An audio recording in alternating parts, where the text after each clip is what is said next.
माननीय अध्यक्ष जी, मैं समझता हूं इस बजट के अंदर देश के जो सबसे ज्यादा आबादी जिनका जीवन 60% से ज्यादा खेती और किसानी पर निर्भर है, उस मंत्रालय की चर्चा में आपने मुझे बोलने का मौका दिया। अध्यक्ष जी, आपका बहुत बहुत आभार व्यक्त करते हैं। अध्यक्ष जी, आपके माध्यम से हम आभार व्यक्त करना चाहते हैं अपने राष्ट्रीय अध्यक्ष आदरणीय अखिलेश यादव जी का भी, जिन्होंने पार्टी की ओर से मुझे यहाँ पर किसानों के मुद्दे पर अपनी बात को कहने का मौका दिया। अध्यक्ष जी, राष्ट्रपिता महात्मा गांधी जी कहते थे कि भारत की आत्मा गांव में बसती है, और भारत की आत्मा जब गांव में बसती है तो गांव की तरक्की और खुशहाली के बिना देश की तरक्की संभव नहीं है। श्रद्धेय नेताजी ने हमेशा कहा कि भारत की तरक्की और विकास का रास्ता अगर कहीं से निकलता है तो खेतों और खलिहानों से निकलता है। अर्थव्यवस्था के बहुत बड़े बड़े विद्वान इस सदन में मौजूद हैं। श्रद्धेय नेताजी ने हमेशा कहा कि अगर देश की अर्थव्यवस्था को दुरुस्त करना है तो किसानों को आप संपन्न कर देंगे तो बाजारों की भी वैल्यू बढ़ जाएगी, लोगों की परचेजिंग पावर भी बढ़ेगी और देश की अर्थव्यवस्था भी बढ़ेगी। सभापति जी, माननीय वित्त मंत्री जी द्वारा जब बजट पेश किया गया तो माननीय अध्यक्ष जी, तो लगातार ये कहा गया अब तक का सबसे बड़ा बजट है, 50 लाख करोड़ से ज्यादा का बजट है। लेकिन उन बजट पत्रावलियों को जब देखा गया और उस पत्रावली में जब कृषि एवं किसान कल्याण मंत्रालय के बजट को देखा गया तो अध्यक्ष जी बड़ी निराशा हुई। केवल 2.7% बजट का हिस्सा इस मंत्रालय को दिया गया। जो पिछले समय में बजट मिल रहा था उसमें भी सभापति जी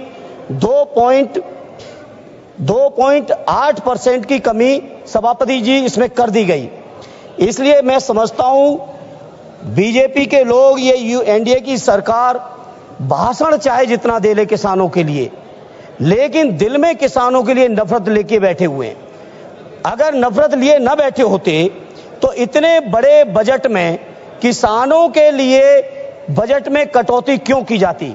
सभापति जी, मैं जिक्र करना चाहूंगा 2014 के भारतीय जनता पार्टी के संकल्प की। 2014 में संकल्प पत्र जो जारी किया गया था, उस संकल्प पत्र में कहा गया था कि स्वामीनाथन जी की जो रिपोर्ट है। आपके पास आज कागज बहुत है, लेकिन बोलना संक्षिप्त में है सर, संक्षिप्त में बोलना है। अब जो आप मौका देंगे आपकी उदारता रहेगी।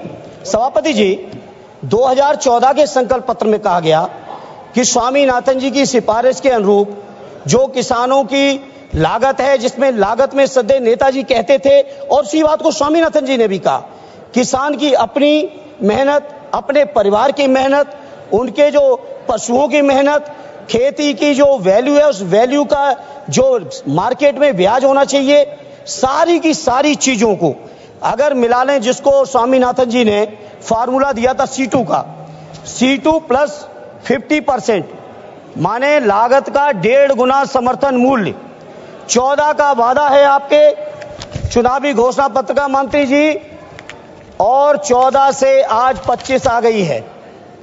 अभी तक एक बार भी सरकार का ये संकल्प 12वां बजट पेश हो गया है। 11 साल आपने पूरे कर दिए। भाषण बहुत लंबे हैं आपके, लेकिन सच्चाई से बहुत दूर हैं। उसके बाद सभापति जी, प्रधानमंत्री जी ने 2016 में घोषणा की कि 2022 में आने वाले अमृतकाल में जब भारत प्रवेश करेगा तो उस प्रवेश के समय किसानों की आमदनी को हम दूना कर देंगे। मैं नहीं समझ पा रहा हूं, माननीय कृषि मंत्री जी, आप बहुत अनुभवी हैं, एक बड़े प्रांत के लंबे समय तक मुख्यमंत्री रहे हैं, जहां किसानों की इस्तेमाल की सारी चीजों का मूल्य आपने बढ़ा दिया। आपने खाद का दाम लगातार बढ़ाया, बिजली में आपने कोई सब्सिडी दी नहीं, कीटनाशकों का दाम बढ़ा दिया गया, किसान के इस्तेमाल के डीजल के दाम बढ़ गए, ट्रैक्टर थ्रेसर से लेके जितने भी आपके चीजें इस्तेमाल होती हैं खेती किसानी में, सारी चीजों का दाम बढ़ा दिया। लेकिन किसानों को कहीं समर्थन मूल्य देने की आपने जरूरत नहीं समझी। जहां आपने वादा किया था दोगुनी आमदनी का, जहां आपने वादा किया था C2 प्लस 50% का, आज मैं बड़ी जिम्मेदारी से सभापति जी कहता हूं, देश के किसानों की हालत यह है कि अगर वो कर्ज न लें तो लागत भी ऐसी लागत के बराबर भी कहीं मार्केट में मूल्य नहीं है। स्वामीनाथन जी ने कहा था कि किसानों की आमदनी बढ़ानी है तो 43,000 मंडियों की देश में जरूरत है, लेकिन उन मंडियों की अभी देश के अंदर केवल स्थिति है 7,000 की। और जब से एनडीए की सरकार आई है 11 साल से, मैं पूछना चाहता हूं मंत्री जी, जवाब दे दीजिएगा, प्राइवेट सेक्टरों ने तो मंडियां बढ़ा ली, साइलोज बना लिए, प्राइवेट खरीदारी का इंतजाम तो है, लेकिन कहीं भी सरकारी मंडियां आपने बढ़ाने का काम किया हो तो उसका डेटा दे देना। उत्तर प्रदेश के अंदर आदरणीय अखिलेश यादव जी ने मुख्यमंत्री रहते हुए विशेषकर बुंदेलखंड से लेकर उत्तर प्रदेश के विभिन्न इलाकों में सैकड़ों मंडियां बढ़ाई थी, उन मंडियों को नहीं बढ़ाया। और तो और कन्नौज के अंदर आलू की, मैनपुरी के अंदर अनाज की एक बहुत बढ़िया मंडी तैयार की थी एक्सप्रेसवे के ऊपर, जिससे किसान अपनी फसलों को सीधे देश के किसी भी कोने में पहुंचा सके। उन मंडियों को भी मंत्री जी आप जानकारी जुटा लीजिएगा, उन मंडियों को भी आपकी सरकार ने नहीं बनाया।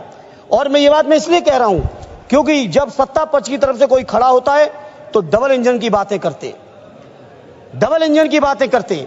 क्या हुआ आपके उत्तर प्रदेश के अंदर डबल इंजन का? माननीय अखिलेश जी के सारे कामों को रोक दिया गया। जहां सभापति जी ये हालत है किसानों की, अंत में किसान क्या करें? कर्ज ले रहे हैं, साहूकारों के मुंह मांगे ब्याज पे कर्ज लेना पड़ रहा है, सरकार से भी कोई राहत नहीं। क्या मामूली बात है? आपके 10 साल के कार्यकाल में प्रत्येक वर्ष 10,000 से ज्यादा और अब तक 1 लाख से ज्यादा किसानों ने आत्महत्या कर ली है। देश के किसानों ने, बताइए, देश के किसान आत्महत्या कर रहे हैं, देश के तमाम संविदा कर्मी आत्महत्या कर रहे हैं। देश के किसान अगर अपना हक अधिकार मांगने आते हैं, 3 काले कानून बनाए थे। मैं कृषि मंत्री जी आपसे कहूंगा जवाब में बताइएगा, हम पूरे विपक्ष के लोग कह रहे थे कि काले कानून है 3 और काले कानूनों को आप नहीं मान रहे थे।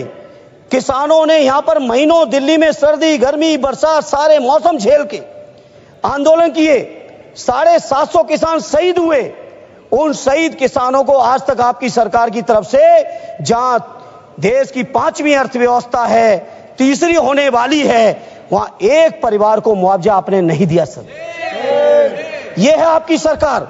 यह डंका बज रहा होगा किसी बड़े बड़े लोगों के लिए, कुछ चुनिंदा उद्योगपतियों के लिए बज रहा होगा डंका, लेकिन देश के किसानों की जो बर्बादी है वो छुपी नहीं है। सभापति जी, इसलिए सभापति जी मैं आपसे कहना चाहता हूं, जहां देश के अंदर पूंजीपतियों का 16 लाख करोड़ से ज्यादा कर्ज आपने माफ किया है, 16 लाख करोड़ से ज्यादा देश की बैंकों ने पूंजीपतियों का, बड़े बड़े पूंजीपतियों का, जिसमें चुनिंदा होंगे, हम किसी का नाम नहीं कोट करेंगे, पूरा देश जानता है, लेकिन किसानों के कर्ज की माफी की बात आती है तो सरकार एकदम चुप बैठ जाती है।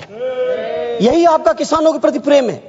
मैं बड़ी जिम्मेदारी से कहता हूं, अपने देश के किसान भाइयों को कहना चाहता हूं, देश की सर्वोच्च सदन से कहना चाहता हूं, आपको सोचना पड़ेगा, चिंतन करना पड़ेगा कैसी सरकार आपने चुन ली।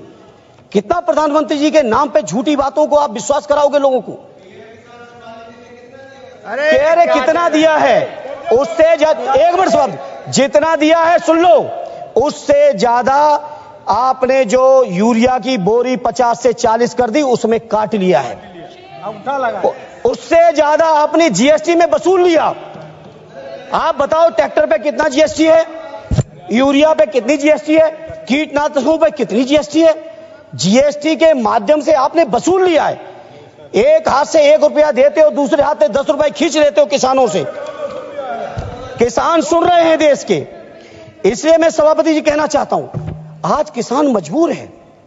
मैं एहसास है, मेरे पिताजी आज भी खेती किसानी में रहते हैं, आज भी गौशाले में रहते हैं, मुझे एहसास है किसानों के दर्द का। सभापति जी, किसानों को यह हालत थी पहले, जब कभी भी अगर किसी किसान परिवार से ये कह दो कि गांव छोड़ दो, जमीन छोड़ दो, शहर में चल के बस लो, नौकरी कर लो, तो वो नहीं तैयार होते थे।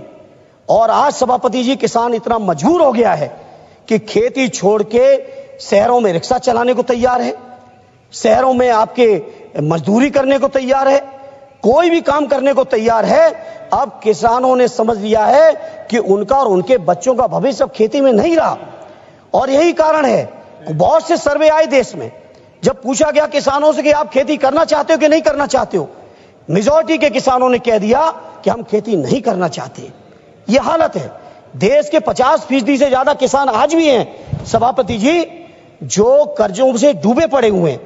इसे मैं आज इस मौके पर कहना चाहता हूं, ये सरकार हो, चाहे इनके प्रांतों की सरकार हो, और प्रांतों में भी विशेषकर उत्तर प्रदेश की सरकार के बारे में कहूंगा, किसानों को रोजगार दिया नहीं।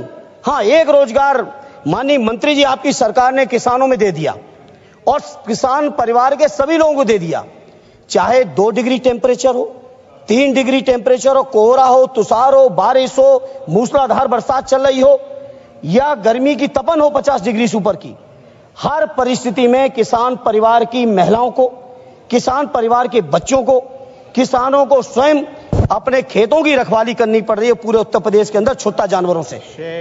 ये हालत कर दिया आपने किसानों की। कहीं ना कहीं मैं समझता हूं किसानों की दुर्दशा आप सब लोग सुनियोजित तरीके से कर रहे हो, क्योंकि ये किसान जो समाज है बहुत स्वाभिमानी समाज है, बहुत जज्बाती समाज है। ये सरकार की गलत नीतियों का जम के विद्रोह और विरोध भी करता है। इसलिए सरकार चाहती है किसान कर्ज में उलझे रहें, किसान अपनी समस्याओं में डूबे रहें, किसानों में कहीं संपन्नता ना जाए। किसानों में संपन्नता आएगी तो उनके परिवारों के लोग नौकरी से लेकर सम्मान स्वाभिमान का जीवन जिएंगे। ये सरकार पूरी तरह से चाहती है कि कैसे भी किसान बर्बाद हो।